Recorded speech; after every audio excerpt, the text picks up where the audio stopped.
Morning. নমস্কার, আমি Mampi. Homemaker মাম্পির আরও একটি নতুন ব্লগে আপনাদের সবাইকে স্বাগত জানাই। আশা রাখছি আপনারা সবাই খুব ভালো আছেন, আমরাও বেশ ভালো আছি। তো আবারও চলে এসেছি নতুন একটা ভিডিও নিয়ে। আশা রাখছি ভিডিওটি আপনাদের খুব ভালো লাগবে। আজ হচ্ছে মঙ্গলবার আর এখন বাজে সকাল 8টা। এখন থেকেই আপনাদেরকে সঙ্গে নিয়ে ভিডিওটি শুরু করলাম।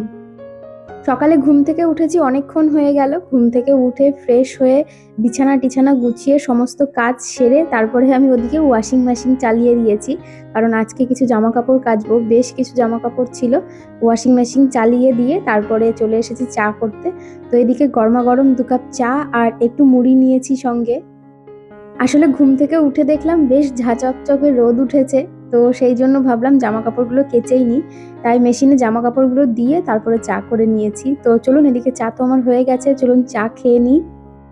আসলে মাঝে 2 দিন আমি একটু ব্যস্ত ছিলাম, যে কারণে ভিডিও শ্যুটও করতে পারিনি, আপলোডও করতে পারিনি। এই ভিডিওটা আগের থেকে তোলা ছিল, তবে আমি সময় পাইনি ভিডিওটা এডিট করার, যে কারণে আমি আপলোডও করতে পারিনি।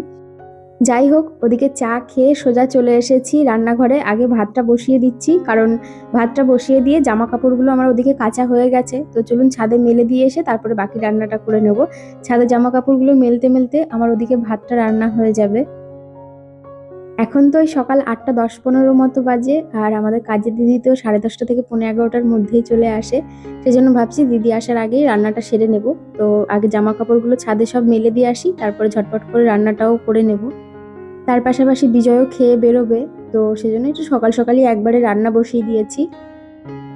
আসলে মাঝে 2 দিন ভিডিও আপলোড করতে পারিনি, তার কারণ হচ্ছে আপনাদের এর আগের ভিডিওতে আমি বলেছিলাম বিজয়ের প্রচণ্ড কাশি হয়েছে, আর সেই কাশি সারছেই না।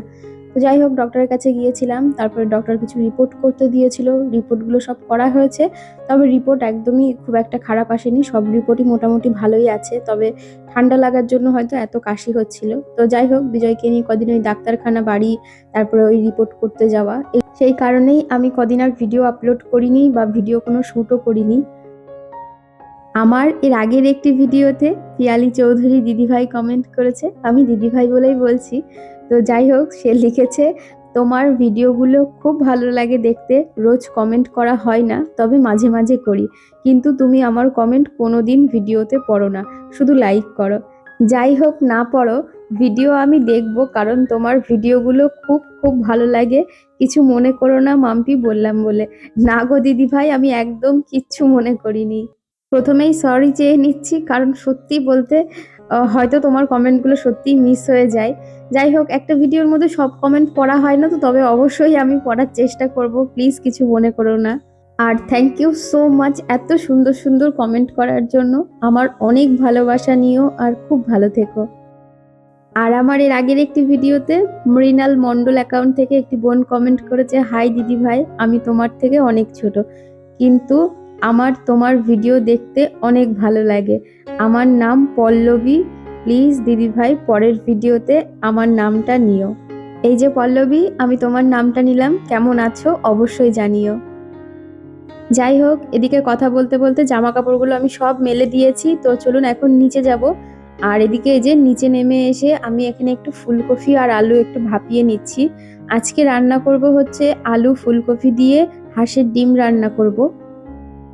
অনেক দিন পর আজকে আমি হাঁসের ডিম রান্না করছি। মাই পাঠিয়েছিল বাড়ির থেকে হাঁসের ডিম, তো সেগুলোই আজকে রান্না করে নিচ্ছি।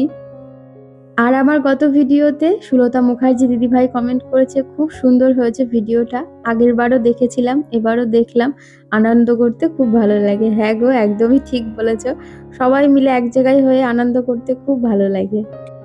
আর আমাকে গত ভিডিওতে পল্লবী কমেন্ট করেছে, খুব সুন্দর লাগছিল তোমাকে, তুমি খুব মিষ্টি। Thank you deer. আর আমার গত ভিডিওতে রাহুল মাহাতো অ্যাকাউন্ট থেকে দিদিভাই কমেন্ট করেছে, মাম্পি তোমাকে অনেক সুন্দর লাগছিল, তোমরা দুজনে অনেক মজা করলে, দেখে ভালো লাগলো, ভালো থেকো।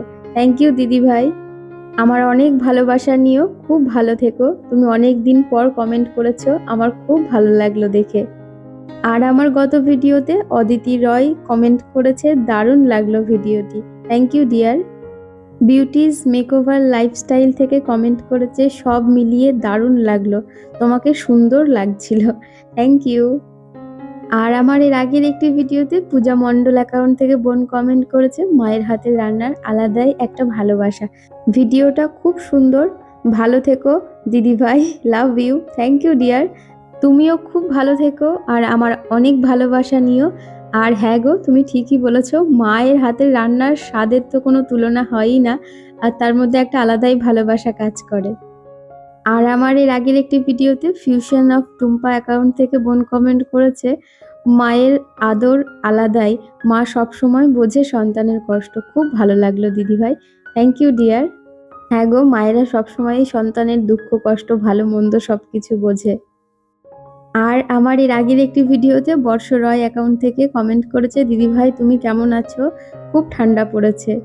আমি ভালো আছি, তুমি কেমন আছো অবশ্যই জানিও। আর হ্যাঁ গো, বেশ ঠান্ডা পড়েছে, তবে তুলনামূলক এই লাস্ট 2-3 দিন ধরে একটু কম আছে। মাঝে বেশ ঠান্ডা পড়েছিল, এখন ঠান্ডা একটু কম আছে। আর মোটামুটি দিনের বেলাটা ভালোই রোদ টোদও উঠছে, রাত্রের দিকে একটু ঠান্ডাটা বেশি থাকে দিনের তুলনায়, তবে আগের থেকে একটু কম আছে। মাঝে যে পরিমাণ শীত পড়েছিল বাবা, সংসারের কাজ করাটা না সত্যি দুষ্কর হয়ে দাঁড়িয়েছিল। কারণ আমরা মেয়েরা আমাদের সারাদিনের মধ্যে জলের কাজই বেশি করতে হয়, রান্নাঘরে বেশিরভাগ সময়টা কাটে, জলে তো হাত দিতে হয়। আর ওই ট্যাঙ্কির জল এত ঠান্ডা থাকে, ওই জলে হাত দিয়ে কাজ করতে গেলে, বাসন মাজতে গেলে যে কি কষ্ট হয় সেই সকালবেলায় উঠে। তবে যাই হোক, লাস্ট 2 দিন একটু ভালো আছি, মানে ঠান্ডাটা যথেষ্ট কম আছে আছে তবে ওই আগের মতো অতটা কনকনে শীত নেই। যাই হোক, ওদিকে রান্না হচ্ছিল আর এদিকে আমি টেবিলটাকে খুব ভালো করে মুছে নিয়েছি। তারপরে এই যে ভাত নামানো তো অনেকক্ষণ আগেই হয়ে গেছিল। ভাতের মধ্যে মিষ্টি কুমড়ো ভাতে দিয়েছিলাম, আপনারা দেখেছেন, মানে মিষ্টি কুমড়ো সেদ্ধ দিয়েছিলাম। তো সেটাকে লঙ্কা দিয়ে তেল দিয়ে লবণ দিয়ে ভালো করে মাখিয়ে নিয়েছি। আর এদিকে এই যে আমার হাঁসের ডিমের ঝোল হয়ে গেছে, আলু দিয়ে ফুলকপি দিয়ে একদম হালকা পাতলা করেই আজকে ডিমের ঝোলটা করেছি। আর ওদিকে মিষ্টি কুমড়ো ভাতে দিয়েছিলাম। তো এখন গরমা গরম বিজয়কে আগে ভাতটা বেড়ে দিয়েছি, ও খেয়ে বেরোবে। তবে বাবুকে বললাম যে তুই ভাত খাবি, তোকে বেড়ে দেবো। তো বললো এখন আমি ভাত খাবো না এত সকালে, কারণ এখন ওই 10টা মতো বাজে আর ও ঘুম থেকে উঠেছে সবার লেটে। তো সেই জন্য বললো এখন ভাত খাবো না, ও পরে খাবে। তো যাই হোক, এদিকে বিজয়ের ভাতটা বেড়ে দিয়েছি। আর এই যে এখন বানাবো হচ্ছে পাস্তা। তো এই যে দিসানোর যে ফুসলি পাস্তাটা রয়েছে এটাই বানাবো, বাবু এখন ব্রেকফাস্টে খাবে। আর এই পাস্তাটা না ভীষণ হেলদি, এটা হচ্ছে আটা আর সুজি দিয়ে তৈরি করা।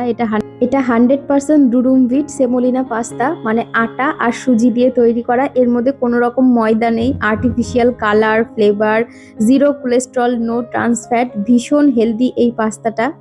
আর এই পাস্তার লিঙ্কটা আমি ডিসক্রিপশনে দিয়ে রাখবো, আপনারা চাইলে ওখান থেকে বাই করতে পারেন। আর এই পাস্তাটা হেলদির পাশাপাশি ভীষণ টেস্টিও খেতে হয়, যে কোনোভাবেই রান্না করলে খুব ভালো লাগে খেতে। এখানে সকালবেলায় বাবুর জন্য একটু এগ পাস্তা বানিয়ে দিচ্ছি, যেটা আমার ছেলে খেতে খুব পছন্দ করে। এদিকে পাস্তা হয়ে গেছে, তো চলুন বাবুকে দিয়ে আসি।